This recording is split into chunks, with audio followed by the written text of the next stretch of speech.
Hey everyone, welcome back to my channel. So I wanted to make an intro to dark romance because I made this transition in my romance reading career in the past year, I would say. And I feel like at this point I'm in the deep end. So before I get too far into the danger zone of dark romance, I wanted to make an intro video of the books that got me into the genre, ones that are lighter, that are not super heavy and super dark. In case you were curious of like dabbling in the genre, I have some recommendations to help transition you into it. So first and foremost, what is dark romance?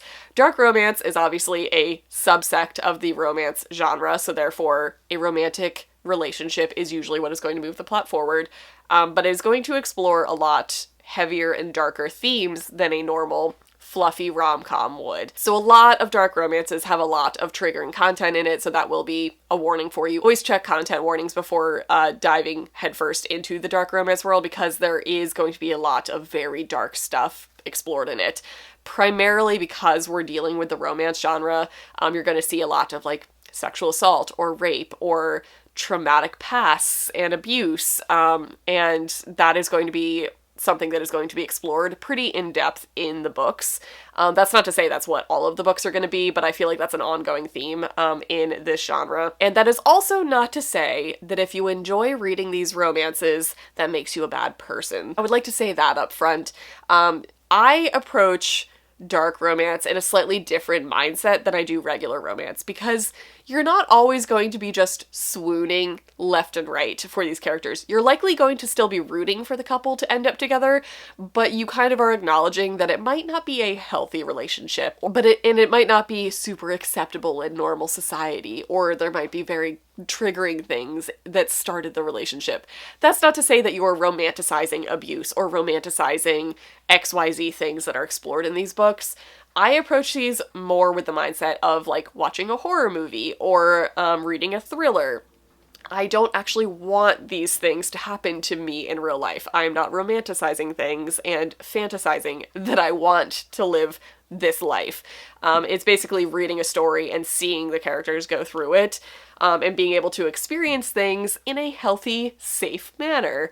Right? Okay. So now that that's out of the way, I feel like that's a very like common misconception about reading dark romance, is that you are fantasizing about these things happening to you. No, you're just reading a story about fictional characters on page. And honestly, a lot of these books help a lot of people heal from something that they have experienced in the past, because it kind of explores things with no holds barred, you know? So you're going to be able to see a lot of stuff on page that you wouldn't in other books. So, okay, without further ado, let's just kind of dive in. So I'm going to start with a couple recommendations that I consider very, very light, like baby dark romances. So you're kind of dipping your toes in the waters.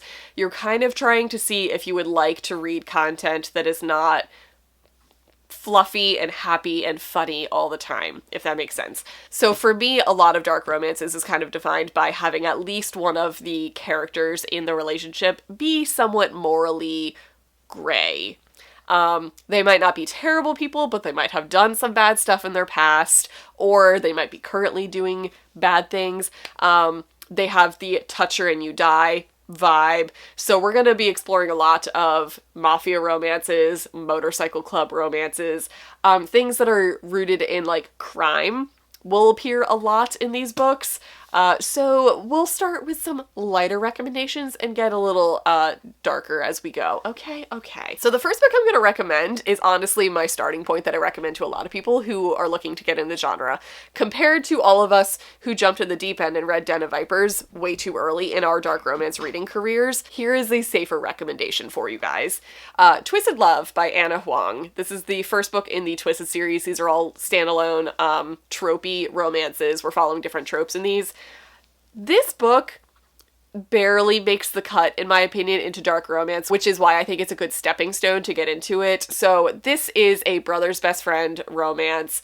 It's a Grump and Sunshine romance, but Alex Volkov, who is our hero in this book, is a little morally corrupt. So he has some dark stuff in his past. Ava, who is our heroine in this book, also has some dark stuff that she's working through, and some dark things occur on page in this book. So while I consider this mostly a contemporary romance, it does have some darker themes that get explored the further you get into their relationship, and it's not a lot. It's just kind of dabbling your toes into like crime family concepts, if that makes sense. So this is a good starting point if you're looking to kind of dabble in the industry. Next, I have some books that if you are looking to get into mafia romance, I feel like these are very fun and very lighthearted, dark romances. I know that's an oxymoron. But the Queens and Monsters series by J.T. Gessinger is phenomenal. Even if you're not a big dark romance reader, these books, they make you laugh out loud. I haven't read books that made me genuinely guffaw out loud in my car to myself since these books. So these are fantastic. This is book one. This one in particular follows Cage and Nat, and it's addressed very upfront in the beginning that Cage is head of the local bratva. So he is involved in the Russian mafia. Book two is following the Irish mafia, and that one has kind of captor-captive vibes, but very lighthearted. Sloane is probably my favorite female lead that I have ever read from. So while these have ties to mafia families and to obvious crime, the actual dialogue and the banter and the relationships in these books are very light. Like, this is touch her and I'll kill you vibes, but the heroes are also very lighthearted men. Like, they are not afraid to joke with their women. They're not afraid to, like, be silly with them. So I consider this fairly light for mafia romance because it's not all doom and gloom and death and money and family. It's a lot of just, like, enjoyable romance with a backdrop of mafia stuff. Another recommendation if you were looking to get into just crime family type of things, not specifically mob or mafia, the Dirty Empire series by K.A. Tucker. K.A. Tucker, we all know and love her. She wrote The Simple Wild. This is a very good intro series into morally gray heroes in our books. This is similar vibes to the Queens and Monsters series. These are also very short books. This is also what I consider very lighthearted, but the story is still rooted in morally corrupt characters. So this is like a crime family vibe, and it's fun and lighthearted. It's very easy to read, but we are dealing with a crime boss in this one. So that's what I'm saying by we're just dabbling in the darker stuff, but not in the deep end yet. Another mafia/crime family series that I'm going to recommend that is lighter is the Brutal Birthright series by Sophie Lark. So this is kind of a 6-book series. There is the current spin-off series that's happening, that's the Kingmaker series that follows the next generation. But the Brutal Birthright series, book 1, I believe, is Brutal Prince. This is also a mafia family vibe, and this one we are getting multiple different cultures in this one. So this one I do believe we follow Russian mafia, we follow the Japanese mafia make a appearance in this, Italian, and this is a series of 6 books that are all standalone romances that cover different crime families. But to me, these just read like small town romances. And the actual family drama, the mafia family drama, is very much in the background of the actual romance. So these I don't consider very heavy. I barely even consider them mafia romance, to be honest, because that's not a huge part of the plot. So that has the backdrop of it, but a fun romance in the foreground, and those tend to also play with different tropes. So there is a captor-captive romance in that one, but it's not super kidnappy and dark and violent. So that is a lighter series that I would recommend if you're looking to get into mafia romance. So those are my 3 recommendations for mafia romance. So another common trope that we're going to see, aside from mafia, but it's still going to be in dark romance, is motorcycle club romances. So I am not as well versed in motorcycle romances. I've read a bunch of series, and honestly a lot of the ones that I've read are not considered light. So they're not going to be in this video. They'll probably be in an intermediate or advanced dark romance video. T.M. Fraser is who I'm thinking of. But there are some that I guess I would consider dark romance, even though they don't have many dark themes. They just have like a past set in a motorcycle club setting. And that is the Clifton Forge series by Devney Perry. I barely consider this an MC romance because this series is essentially a small town romance, but it takes place in a town where there is a disbanded motorcycle club, and we're kind of seeing the fallout of that.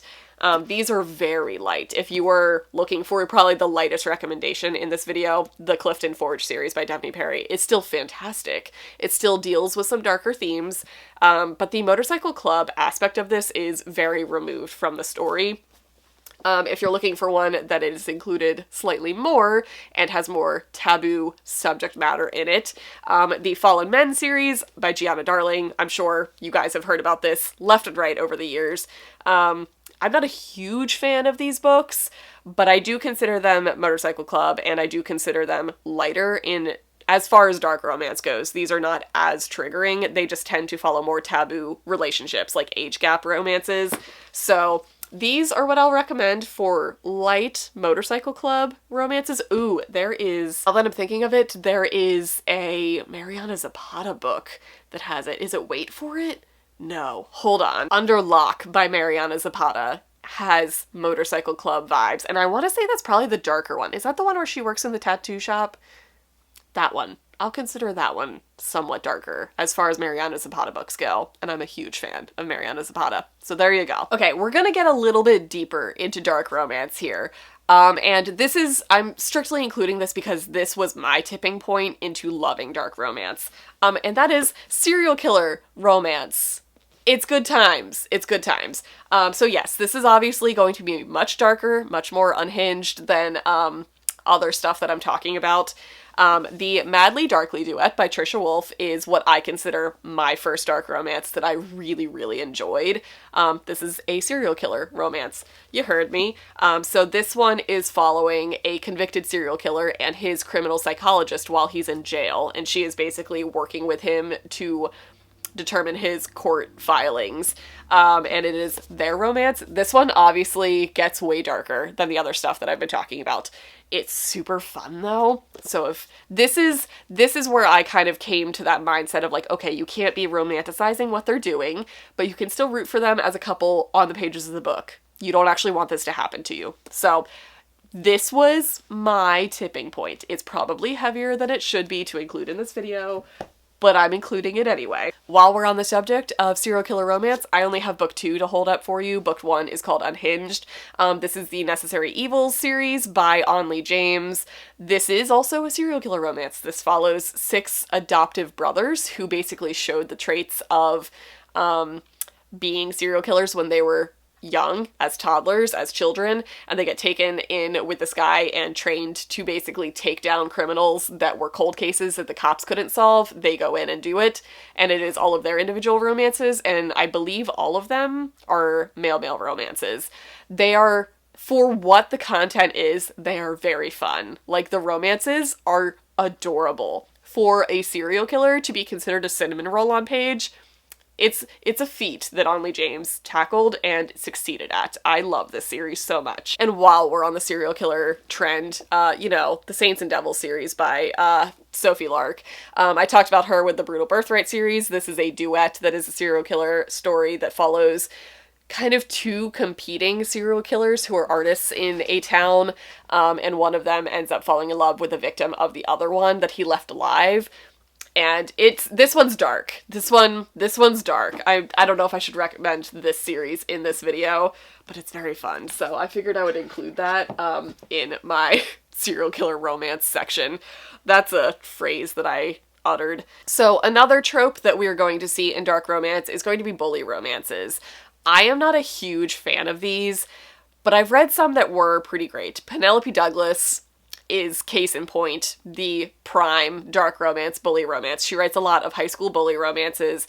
Her Devil's Night series, I personally haven't read it, but I feel like I probably should save that for a darker romance series. But I would consider probably Credence and Tryst Venom 6, Tryst 6 Venom, what order those words go in. Those books I would probably consider bully dark romances just because they're tackling some darker concepts.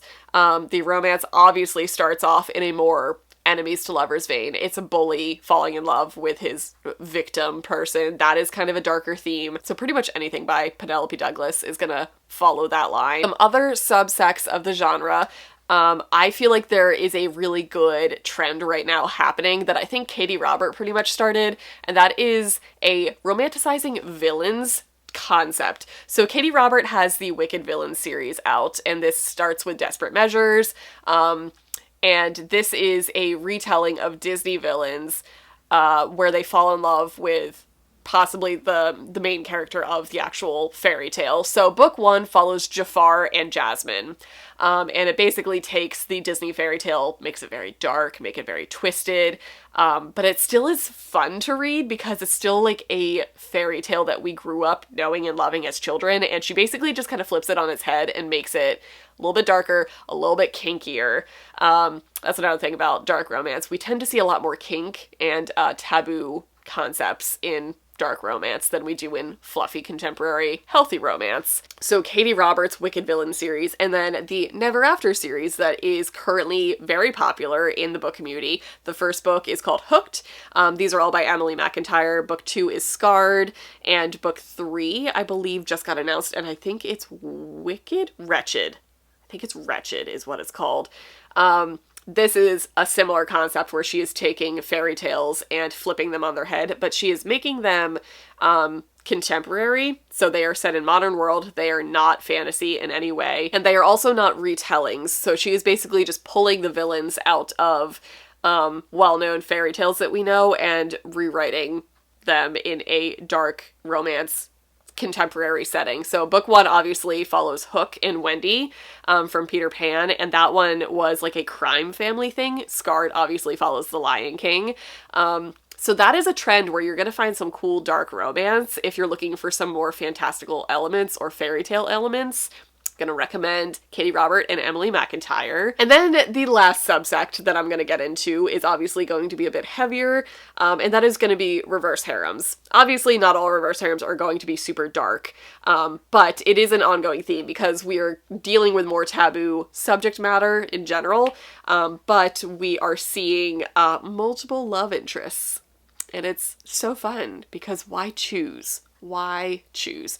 So what I'm going to recommend in this genre is going to be slight dark romance vibes, reverse harem, which means one woman, multiple men, and usually the plot aside from the romance is somewhat dark. So my first reverse harem, a lot of people's first reverse harem series, is the Madison Kate series by Tate James, and I also would consider this a very light dark romance. So while Madison Kate and her men is at the forefront of the story, there is a background plot of a stalker that is keeping the series moving forward. So Madison Kate basically has a stalker who has been trying to kill her for the 4-book series. So that has a whole dark undertone going while she's also, romancing 3 men. It's good times. And another very similar series that I'm going to recommend that is not complete yet is the Witsex series by Ashley Rostick. Only books 1 and 2 are out. It's Find Me and Save Me. And this is also a very similar type of series. This follows a girl who has a very dark past that she is running from. She is in witness protection. That is what witness security, WITSEC, is from. And she moves in with her uncle across the country and basically falls in love with 4 brothers who live in the house next door to her. But the underlying plotline of this is that she does have a stalker who murdered her entire family that she is in witness protection from, and he's still out there. So it has a very dark undertone, and the flashbacks that we see of this are very, very graphic violence on page. So I would consider that also a dark romance. But the actual romance itself is happening in the present day in both of these series, the Madison Kate series and the Witsex series, and they are very fun.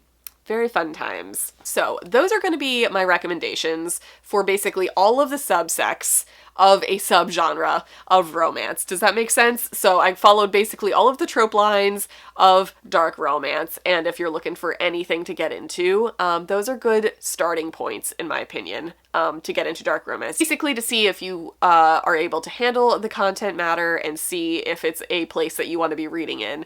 If you guys have recommendations, feel free to leave them down in the comments because I'm still fairly new to the dark romance genre, but like I said, I'm in pretty deep at this point, so I've been reading it for quite some time, and I do intend on making a more intermediate to advanced dark romance recommendation video. So basically, these are the light easy stepping stones to get into the genre. I've got some authors that are just dark and dreary and heavy and triggering that I can make a recommendations video for in the future. So that is where I'm going to stop this video. I hope you guys got some good recommendations, and I will see you guys in my next one.